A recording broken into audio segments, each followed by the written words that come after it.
What's up, everybody? This is SP00 Bushcraft. I'm coming to you from Camp Rebel here in the backyard. It's seen some better days. It's been pretty windy lately, and I'm probably gonna have to reconfigure it sooner or later. I get asked a lot of questions about my spoon carving, so I thought I would show you some of the spoons that I've carved and tell you a little bit about the history of how I got involved in this tedious craft. So where did it all begin, you ask? Well, Christmas, I received a gift of a spoon carving kit from family or Santa. If it was Santa, you got some explaining to do. From the company, it just says ET. I don't know who it is. I'll have to look it up. Not that ET, I'm sure. I doubt he's got into this business. But the kit came with a few spoon carving tools.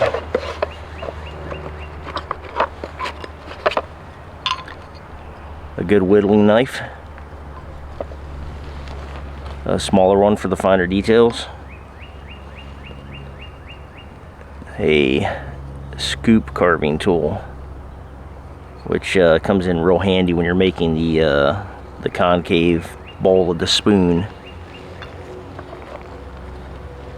Came with some leather and polish for sharpening the blades, and some cut resistant gloves, which you'll need if you're clumsy like me.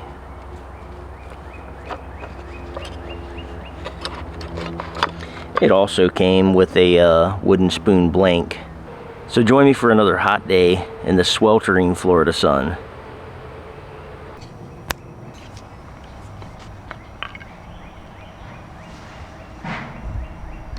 Alright, so this is the first spoon I carved. This is, again, it came in a form like this, but I believe it was beechwood, and this is the one that got me started. As a spoon, it's pretty functional. Not so much for putting in your mouth, because you imagine your lip has to follow that giant concave there to actually scrape the stuff out of the spoon. But it is good for like moving soup from one place to another, you know, from your cook pot to your bowl or whatever. It does function pretty well as a spoon, but maybe a little too deep here. After that kit, I was left with nothing to carve, and so I bought a basswood multi-pack that had several different sizes of blocks, none of them really big enough to make a full-on spoon. So I ended up making these three fellas here. Talk about the most functional of the three first, I guess. This spoon I really like. It's simple. Again, it's probably a little bit too deep, but I made it so you could scoop from the side. You hold it with your thumb. There's a small indentation here. I don't know if that's easy to see, but it allows you to kind of get good purchase on it. This isn't going anywhere if you got a hold of it. This is the type of spoon that would function when you're out in the woods. Nothing too fancy, but it does the job. Okay, so smaller pieces of wood presented the problem of not much to carve away before you're left with nothing. And so this is the result of one of those pieces of wood. Probably the same piece of wood this came from. This spoon isn't too practical, but it would work in a pinch if you were eating something and needed a spoon.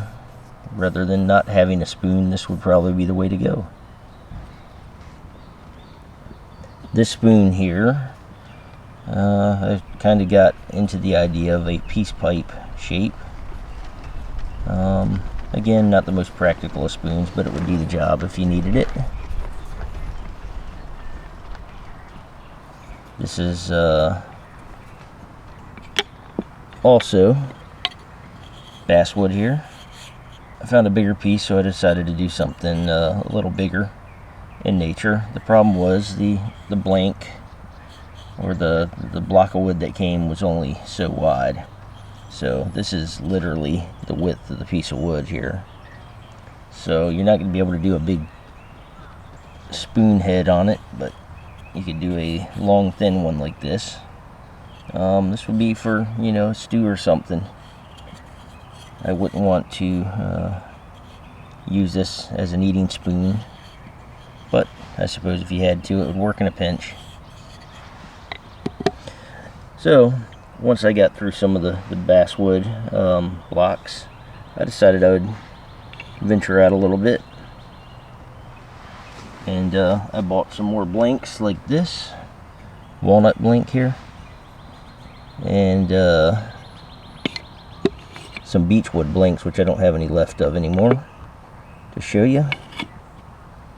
But then I started carving these really lightweight thin spoons, and probably the depth here is more appropriate for actually eating something. You don't want it so, you know, deep that you can't get the food out of the concave there. This is a beechwood one, and here's a walnut one, both very similar styles. When you get down to this narrow of a handle on it, you kind of got to know when to stop, because it's very easy to break at this point, or, you know, leave a gouge that you can't cover up later. Now this is the spoon that probably taught me the most, because it came in a blank like this, and I decided early on to saw off the handle to make a smaller spoon. That's a big mistake. I would leave as much material as you can while you're carving, because it's hard to carve some of these curves when you can barely hold the spoon in your hand. As a spoon, it's functional. It's probably the right depth of bowl on it. This is a good spoon. It's probably one that I might put in my hiking backpack.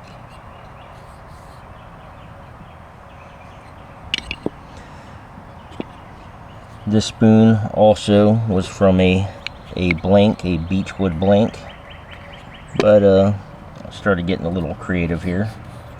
Nice little spoon bowl, pretty functional spoon. I'm not sure what this is for, other than maybe to hang it on the edge of your pot while you're not using it. It's just aesthetically pleasing spoon, I guess. That's another thing, is I see a lot of people make these perfectly symmetrical spoons. I don't love those. So on a lot of these, I'm not trying for perfection. I'm just trying for form and functionality. A spoon like this was carved from a blank like this here. So you can see how much you have to whittle away. You got to cut away a lot. You don't want the full depth of that. But you can see here I started carving on this. I'll probably get back to it one day, but it's too similar to this style here. And I decided to move on and try other things. So the latest spoon I've been working on is this crepe myrtle spoon. Again, function, pretty shallow bowl, but it'll scoop up whatever you're eating. This here again is just for form. It's just for the artist in me. And I started drilling a hole through it with one of my files, and it cracked a little bit, so I'm going to see if I can clean that up. If not, I'll just cut this off and shorten it a bit. I'm going to demonstrate how to make a blank to start carving your own spoon. And you can follow me on the journey and become a spoon carver, or you can just watch. It's there's no commitment here. Another thing I should mention is once you get suckered into carving your own spoons, you probably want to expand with some tools that make it easier. This is a carving knife set from Make Market. It wasn't too expensive. It's got some wedges and some scoops in there that make the job a little easier. And here is a 10-piece diamond grit needle file set from Pittsburgh. It wasn't too expensive, and it allows you to get into those corners where it's kind of hard to smooth out the surfaces with your knife and or sandpaper. You get down in there, something like this.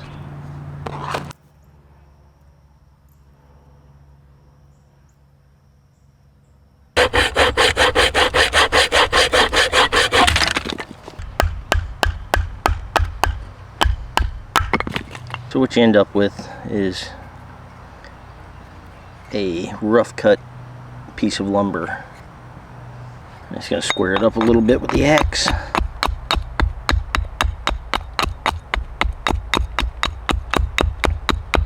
Now from here you want to kind of have an idea of what you're going to do with your spoon.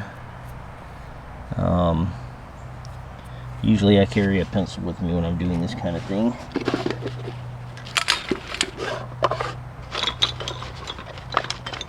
But however you want to mark your spoon is your call. I'm going to use the natural curves of the outside to suggest that this is the top of the spoon.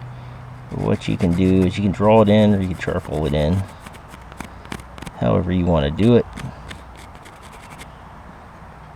Start rough, and then you can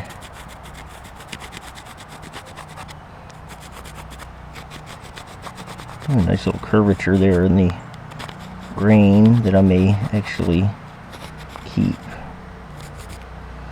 Alright, I don't know if you can see that or not.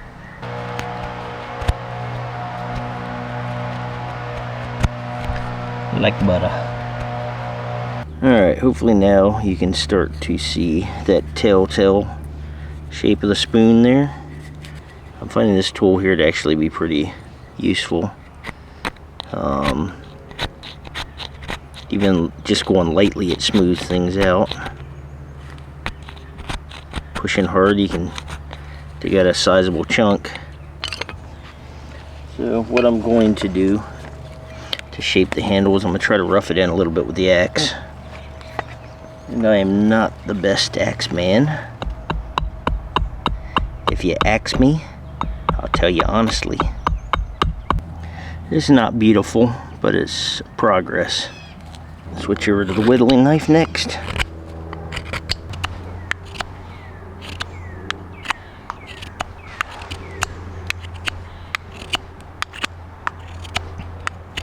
So where's the right point to stop? Well, you could stop right here. This would make a perfectly useful spoon, where you can go all the way through to completion.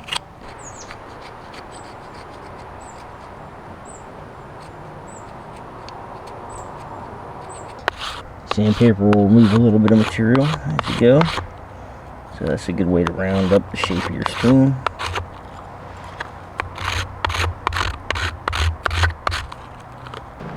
I could finish this spoon here today, but it's like Jareth the Goblin King says, everything I've done for you. I move the stars for no one